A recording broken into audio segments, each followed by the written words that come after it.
சீரடி சாய்பாபாவின் பக்த கோடிகளுக்கு வணக்கம். பாபா தன்னை விரும்பும் ஒவ்வொரு பக்தர்களின் முன்னாலும் தோன்றுகின்றார். அவர்களுக்கு அருள் பாலிக்கிறார். அந்த அதிசயம் நாள்தோறும் அரங்கேறிக் கொண்டே இருக்கின்றது. அத்தகைய அற்புதமான அனுபவத்தினை பெற்று மெய்சிலிர்த்து போனவர்களில் பலர் நம்மோடு வாழ்ந்து கொண்டிருக்கின்றார்கள். பாபா உங்கள் முன்னாலும் தோற்றி அருள் பாலிக்க வேண்டுமா? அதற்கான வழிமுறைகளை சித்தர் திருவருள் செந்தில்குமார் அவர்கள் விளக்குகின்றார். வாருங்கள், அவரது சிலிர்க்க வைக்கும் அனுபவங்களை கேட்போம். சார், இந்த வேப்ப மரத்தடியில் 20 வயதுலேருந்து 22 வயது வரை பாபா அங்கேருந்து அருள் பாலிக்கிறாரு. அதுக்கு பின்னால் இந்த துவாரகா மாயி மசூதிக்கு வர்றாரு. இந்த மசூதியில் அவருடைய இருந்த காலகட்டங்கள் எவ்வளவு, எத்தனை வருஷங்களாக இருந்து அங்கே அருள் பாலிச்சார்? 1860 இருந்து 1918 வரைக்கும்.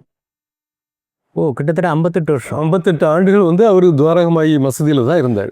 மசூதியில தான் இருந்தார். ஆமாம், மசூதிக்கு என்னைக்கு பாபா உள்ள போனாரோ அதுக்கப்புறம் அவர் சீரடியிலிருந்து எங்கேயும் வெளியே போகவே இல்லை அப்படின்னு தான் சத்சரிதத்தில் குறிப்பிடப்பட்டிருக்கு. இறுதி காலம் வரை அங்கதான் அவருடைய தன்னுடைய உடம்புல இருந்து உயிரை பிரிக்கிற வரைக்கும் 1918 உயிரை பிரிக்கிற வரைக்கும் அவர் இருந்தது அந்த துவாரகமாயி தான். சரி. அவர் அதிகபட்சம் போனது அந்த கிராமத்துக்குள்ள கொஞ்சம் இடங்கள் தான். 5 வீடுகளுக்கு போய் யாசகம் வாங்குறதுக்கு போவார். சரி. சாவடிங்கிற இடத்துல ஒரு பக்கத்துல இன்னொரு கட்டிடம் இருக்கு. சரி. அங்க போவார். அதுக்கு பிறகு அந்த சீரடியை விட்டு அவர் எல்கையா அவர் தாண்டினதே கிடையாது. என்னைக்கு துவாரகமாயில காலெடுத்து வச்சாரோ அதன் பிறகு அவருடைய 58 ஆண்டுகால வாழ்க்கை முழுக்க முழுக்க சீரடி மக்களுக்கு மட்டும் இல்லாம சரி தன்னை தேடி வர்ற உலக மக்கள் அனைவருக்கும் சேவை பண்றதுக்காக துவாரகமாயிலே இருந்து அவர் அற்புதங்கள் பண்ணாரு. அப்ப நீங்க இந்த துவாரகமாயில் அற்புதம்னு சொல்லி திருப்பி சொல்றீங்க. ஒரு பக்தர்கள் எல்லாம் ஒரு மெய்சிலிருக்க வைக்கிறது மாதிரி அங்க நடந்த ஒரு முதல் அற்புதம் கேட்டாலே உணர்ச்சி பொங்குறது மாதிரி ஏதாவது ஒன்று நடந்திருக்க தானே செய்யும். அந்த நிகழ்வு சொல்லுங்களா? அது முதல்ல பாபா அது நடத்தி காமிச்சாரு. அது எப்படின்னா, அப்போ பாபா அப்பதான் தன்னுடைய 22ஆவது வயசுல முதல்ல அந்த வேப்ப மரத்தடியில இருந்து துவாரகமாய்க்கு வந்த கொஞ்ச நாள். சரி. அப்போ இந்த தேவிதாஸ் ஜானகிதாஸ் சொல்லி நான் சொல்லி இந்த ஆஞ்சநேயர் கோயில் இருந்த துறவிகள் 2 துறவிகள் அவங்களும் அடிக்கடி துவாரகமாயில் இவரை பார்த்து பேசிட்டு போவாங்க. சரி. கிராம மக்களும் பேசிட்டு போறாங்க. சரி. ஒரு நாள் அந்த ஊருக்கு கங்காஹீர்னு ஒரு துறவி வர்றாரு. ஒரு மடாதிபதி மாதிரி ஒரு பெரிய அவர் மிகப்பெரிய, எப்படி சொல்றது, சங்கராச்சாரியார்களுக்கு நிகரான மடாதிபதி உள்ள ஒரு பெரிய மடத்துக்கு சொந்தக்காரர். அந்த காலகட்டத்தில், அதாவது 150 ஆண்டுகளுக்கு முன்பு வட மாநிலங்கள்ல கங்காஹீர் அப்படின்னு மிகப்பெரிய புகழ்பெற்ற துறவி அவர் அந்த மடத்துக்கு அதிபதிங்கிறதுனால அவரை அவ்வளவு மரியாதையா அந்த வட மாநில மக்கள் வச்சு கொண்டாடினாங்க. சரி. அப்போ அவர் தல யாத்திரை வந்துட்டு இருக்காரு. அவரு வருஷத்துக்கு ஒரு முறையோ குறிப்பிட்ட காலங்களுக்கு ஒரு முறை பாத யாத்திரையா கடந்து போய் மக்களை பார்த்துட்டு போறவங்க உண்டுல. அதே மாதிரி இவரும் அப்படியே அந்த யாத்திரை வந்துகிட்டு இருக்கும்போது சீரடி கிராமத்துக்குள்ள வராரு. இங்க வராரு. சீரடி கிராமத்துக்குள்ள வராரு. தெரிஞ்சு வர்றாரா? அங்க ஒரு மகள் அவர் தெரியாம எதேச்சியா வராரு. சரி. வரும்போதுதான் அந்த தேவிதாசும் ஜானகிதாசும் சொல்றாங்க, சரி, இப்படி பாபான்னு ஒரு இளைஞர் இருக்காரு. ஒட்டுமொத்த மக்களுமே அங்க திரண்டு சொல்லியிருப்பாங்க. இது ஒரு புது தகவலா? சரி. அப்போ சொன்ன உடனே அவரு கிராம மக்களுக்கு ஒரு ஆசை, இந்த பாபா உண்மையிலே சக்தி வாய்ந்ததா இருந்தா சரி இந்த கங்காஹீர் கேட்குற கேள்விகளுக்கும் மற்ற சொல்லட்டும் பார்ப்போம். சரி அப்படின்னு சொல்லி இவங்க அந்த சீரடியில் உள்ள சிலருக்கு கொஞ்சம் ஊர்ல கொஞ்சம் பேர் இருக்கதானே, அவங்களுக்கு அந்த லேசா அவநம்பிக்கை இருக்கும். அவங்கெல்லாம் அதை எதிர்பார்க்குறாங்க, இதுக்கு எப்படி நடக்க போகுது. இந்த கங்காஹீருங்கிற மடாதிபதிய சாபாயா எதிர்கொள்ள போறாரு. அவங்களுக்கு நடக்க போகுது, ஏதாவது விவாதம் நடக்குமா? ஒரு ரொம்ப சுவாரஸ்யமான எதிர்பார்ப்போட இருக்காங்க. சரி. ஊரே திரண்டு வந்துட்டு சரி துவாரகமாயை சுத்தி நிக்கிறாங்க. சரி. அப்போ நடுவுல அவரு துறவியும் இருக்கிறாரு, பாபாவும் இருக்கிறாரு. பாபா அந்த வெளியில வர்றாரு, துவாரகமாயி வாசல்கிட்ட சரி அவரை வரவேற்கிறாரு. கங்காஹீரை வரவேற்று எல்லாம் பண்றாரு. சரி. அப்போ இவர் வரவேற்று எல்லாம் பண்றாருன்னு அந்த கங்காஹீருக்கு பெருமை தாங்க முடியல. ஓ நம்ம தான் பெரிய ஒரு ஆமா நம்மளை பார்த்து பாபாவும் இறங்கி வந்திருக்கிறாரு, மக்களும் திரண்டு வந்தாங்க. இந்த புதுசா வந்திருக்கிற இளைஞரும் இவர் இந்த ஊருக்கு வந்திருக்கவரும் பயப்படுறாரு அப்படின்னா அவருக்கு ஒரு கர்வம் வருது. எப்பவுமே வந்து கொஞ்சம் மடாதிபதிகளுக்கே ஒரு உள்ள வந்த உடனே சரி பாபா நினைக்கிறாரு, சரி இதை வச்சு சரி நம்ம வந்து சரியான இதை மக்களுக்கு இந்த மக்கள் வெளியே ஏற்படுத்தலாம் நினைக்கிறேன், தெளிவை ஏற்படுத்தணும் அப்படின்ட்டு. சரி அவர் என்ன பண்றாரு பாபா, அதுக்கு அருமையா ஒரு திருவிளையாடல் பண்றாரு. ஓ அந்த கங்காகீர் உட்கார்ந்துக்கிட்டு இருக்காரு. சரி பாபா வந்து என்னை ஆசீர்வாதம் பண்ணுங்க அப்படின்னு சொல்லி போய் அவர் காலை தொட்டு கும்பிடுறதுக்கு போறாரு. அந்த கங்காகீருக்கு இதை பார்த்த உடனே கடுமையான அதிர்ச்சி. பார்த்தா இஸ்லாமிய இளைஞர் மாதிரி இருக்காரு, பச்சையில தலப்பா கட்டி இருக்கிறாரு. ஓ அவருடைய நடவடிக்கைகள் பேச்சு எல்லாமே இஸ்லாமியருடைய இதெல்லாம் சொல்லுது, இருக்கு அல்லாஹ் மாலிக்னு தான் சொல்றாரு. ஓ அப்போ எப்படி அப்படின்னு சொல்லி நம்ம காலை தொட்டுட்டாருன்னா தீட்டாயிருமே அப்படின்னு அவர் நினைக்கிறாரு. அவர் கங்காகீர் பயப்படுறாரு. என்ன நினைக்கிறாரு, இந்த இளைஞர் வந்து நம்ம காலை தொட்டுட்டாருன்னா, தொட்டு ஆசீர்வாதம் வாங்கிட்டாருன்னா தீட்டாயிரும், அப்புறம் நம்ம வந்து நிறைய பூஜைகள் பண்ண வேண்டியிருக்கு. இந்த தீட்டு கழியணுன்னா அப்புறம் நம்ம அதுக்கு ஒரு இது ஸ்நானம் பண்ணணும், அதுக்கப்புறம் அதுக்கு பரிகாரங்கள் பண்ண வேண்டியிருக்கு. இந்த பரிகார பூஜைகள்லாம் செஞ்சுட்டு தான் அப்புறம் நம்ம தொடர முடியும். ஆமாம், நடைமுறை பூஜைக்கு வர முடியும். சரி அப்படின்னு சொல்லி யோசனை பண்ணிட்டு காலை உள்ளே இழுத்துக்கிடுறாரு. மக்கள் கூடி நின்று என்ன நடக்க போகுதுங்கிறத ரொம்ப வேடிக்கை பார்க்குற மனோபாவத்தில் இருக்காங்க. இந்த கங்காகீர் வந்து காலை உள்ளே இழுத்துக்கிடுறாரு. சரி தன்னுடைய உடைகளுக்கு கீழே உள்ளே இழுத்து பின்னாடி சாஞ்சிடுறாரு. சாஞ்ச உடனே பாபா வந்து சிரிச்சுக்கிட்டே சொல்றாரு, நான் உங்க காலை தொட்டுட்டா அது தீட்டாயிரும்னு சொல்லி நீங்க நினைக்கிறீங்க. சரி கவலையே படாதீங்க, உங்களுக்கு வந்து அங்கே கங்கையிலேயே நான் நீராட்டுறேன், என்னுடைய சக்தி மூலம் உங்களை தொடரேன்றாரு. அப்படி சொல்லலை. சரி சத்சரியத்தில் என்ன சொல்லியிருக்குன்னா, உங்களுக்கு வந்து நான் புனிதமாக்குறேன் அப்படிங்கிறாரு. புனிதமாக்குறேன் அப்படிங்கிறாரு. அப்போ எல்லாருமே ஆச்சரியப்படுறாங்க. இவரு மிகப்பெரிய மடாதிபதி கங்காகீர். சரி இவரு வந்து இளைஞர், 22 வயசு இளைஞர். இவரு வந்து எப்படி இவருக்கு வந்து புனிதப்படுத்துறது, அவரே மிகப்பெரிய துறவியாச்சே அப்படின்ட்டு எல்லாரும் ஆச்சரியத்தோட அந்த கிராம மக்களும் பாக்குறாங்க. அந்த ஆஞ்சநேயர் கோயில்ல இருக்கிற அந்த தேவிதாஸ், ஜானகிதாஸ் அவங்களும் நிற்கிறாங்க, அந்த துறவிகளும் நின்று ஆச்சரியத்தோட பாக்குறாங்க. சரி அப்போதான் அந்த அற்புதத்தை வந்து பாபா பண்றாரு. எப்படி பண்றாருன்னா, தன்னுடைய 5 வலது கையில் உள்ள 5 விரல்களையும் அப்படி விரிக்கிறாரு. ஓ சரி விரிச்சு, அதாவது நம்ம அந்த சாமியார் வந்து உட்கார்ந்து இருக்கிறாரு, ஆமா இவரு நின்றுட்டு இருக்கிறாரு, அவரை நோக்கி விரலை அவர் காலை நோக்கி இந்த 5 விரலும் அப்படி பாபா அப்படி கங்காதீரை நோக்கி நீட்டுறாரு, அவருடைய காலை நோக்கி நீட்டுறாரு, காலை நோக்கி இப்படி கையை வச்சு 5 விரலையும் வச்சு நீட்டுறாரு. இந்த 5 விரல்ல இருந்தும் தண்ணி அப்படியே அடிக்குது. ஆமா சரி அப்போ இவர் அவருடைய காலை நினைக்க, ஆமா காலை நினைச்சு அந்த இதெல்லாம் அப்படி தூய்மைப்படுத்துது. அப்போ பாபா சொல்றாரு, இது கங்கை நீர் அப்படின்ட்டு. அப்பதான் இந்த கங்காகீருக்கு வந்து புரியுது. ஆமா இது நம்ம அவருக்கு வந்து அது புரிஞ்சிருது. அந்த இதெல்லாம் பார்த்த உடனே ஆமா இது கங்கை நீர் தான். சரி அப்படின்னு ஒன்று அவரு இருந்துகிட்டு இருந்தவர் எந்திரிச்சிட்டாரு. ஆற்றலை பார்த்து அப்படியே மிரண்டு போயிட்டாரு. நம்ம கூட இப்படி அற்புதங்கள் பண்ணதில்லை.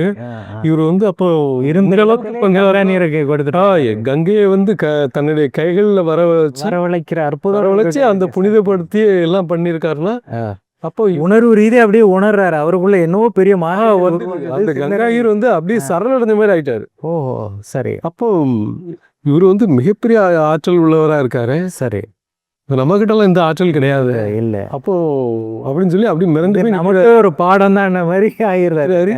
அந்த தேவிதாசும் ஜானகிதாசும் அப்படி வாயடைச்சு போய் நிற்கிறாங்க. மக்களும் அதே மாதிரி எல்லாரும் வந்து பிரமிச்சு போய் நிற்கிறாங்க. மக்களுக்கு, சீரடி மக்களுக்கு வந்து இது வந்து முதல் பிரமிப்பு.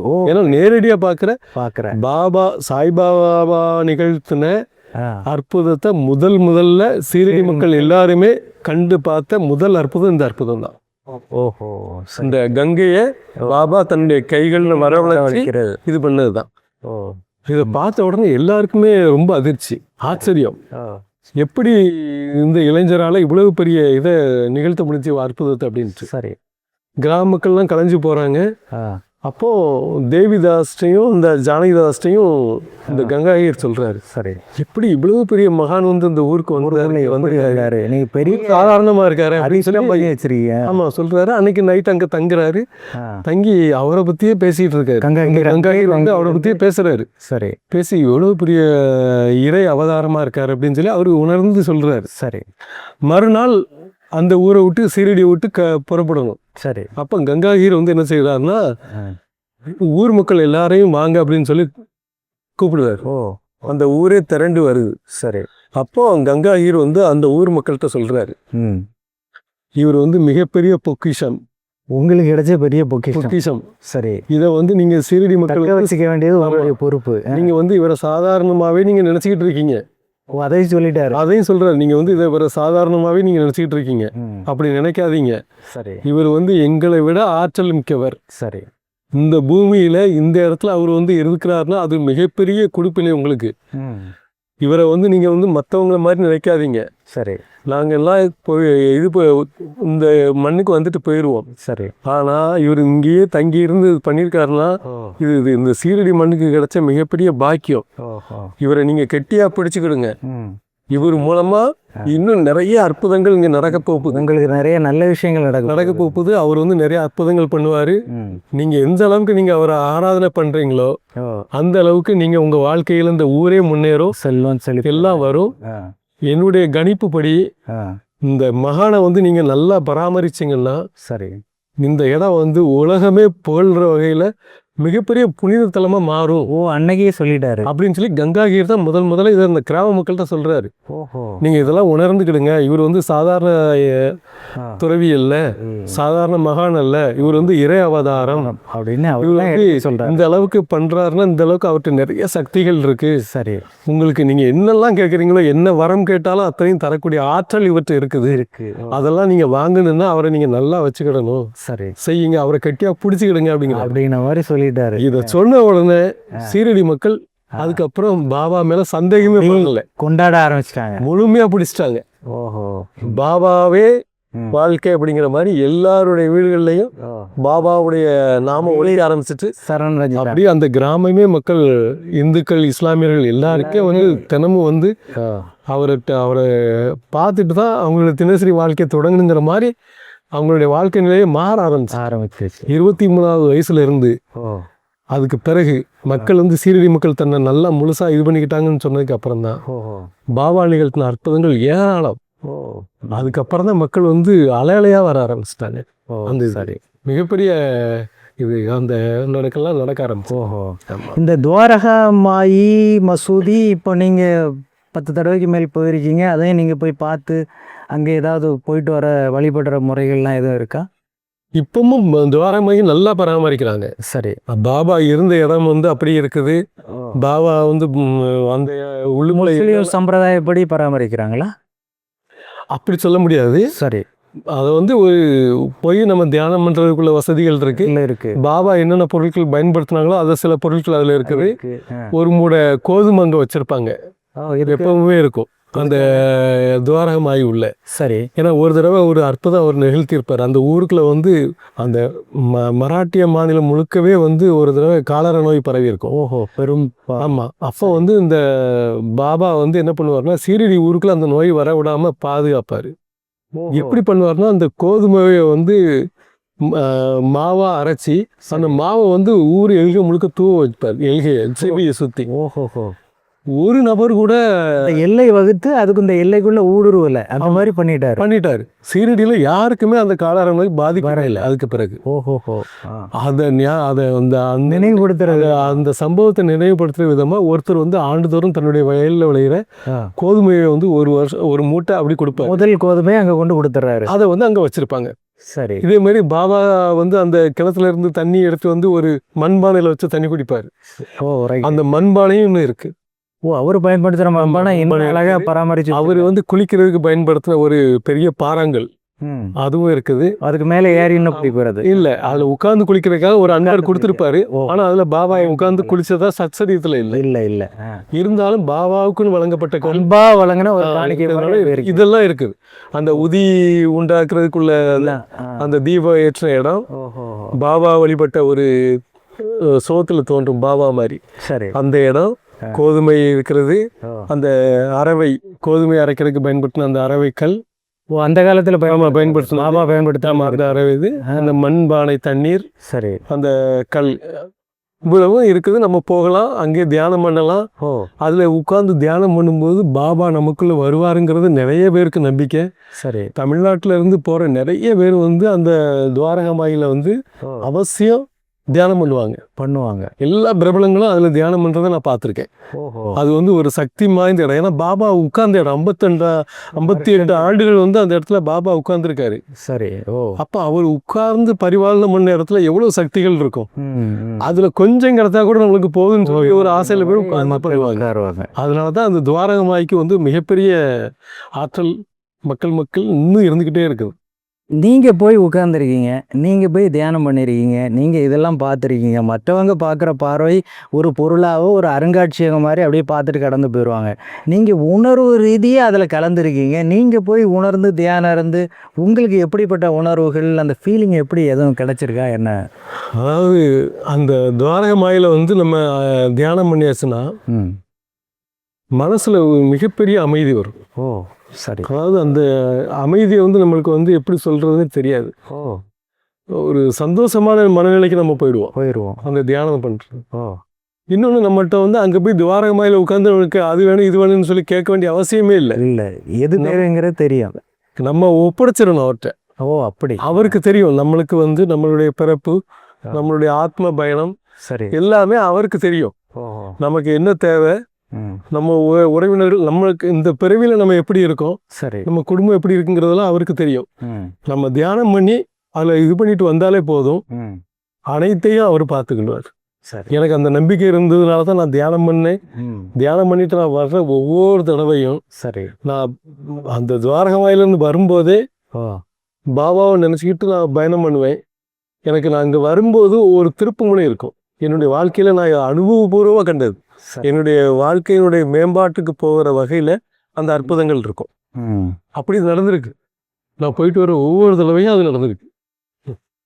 சித்தர் திருவருள் செந்தில்குமார் அவர்கள் பல்வேறு விதமான மெய்சில் இருக்கும் அனுபவங்களை நம்மோடு பகிர்ந்து கொண்டார்கள். துவாரகமாயி மசூதியில் அவருக்கு உணர்வு ரீதியாக ஏற்பட்ட மாற்றங்களையும் அதன் பின்பு அவருடைய வாழ்க்கையில் ஏற்படுத்திய ஏற்றங்களையும் பற்றி விரிவாக எடுத்து வைத்தார்கள். ஒவ்வொரு பக்தருக்கும் அதுபோன்ற ஏற்றங்களும் நல்ல மாற்றங்களும் பாபா அருள்வார் என்ற நம்பிக்கையோடு மீண்டும் இன்னொரு வீடியோவில் தொடர்வோம். நன்றி, வணக்கம். வணக்கம்.